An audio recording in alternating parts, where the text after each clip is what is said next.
টাকার 100 টাকা দাও না মা। আমি এখন মুখে ফেসিয়াল লাগিয়েছি সোনাই, আমি আমাকে পরে দেবো, আমি এখন কিছু দেখতে পাচ্ছি না, ঠিক আছে? যাও এখন। এক্ষুনি চাই। উফ, আচ্ছা ঠিক আছে, যা যা, আমার ঘরে টাকার ব্যাগটা আছে, যা নিয়ে আয়।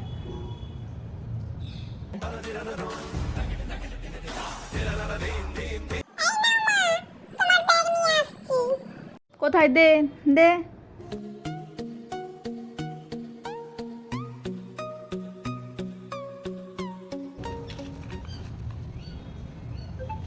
আমার কোন হাতে কত টাকা আছে বল? এই রে, মা তো দেখতে পাচ্ছি না।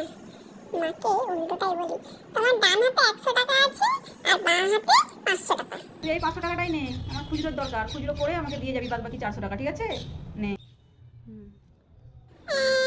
এবার কি হবে? বেশি চালাকি করতে গিয়ে আমি নিজেই কেস খেলাম। ধুর, এবার মাকে কি করে আমি টাকাটা ফেরত দেবো? ধুর।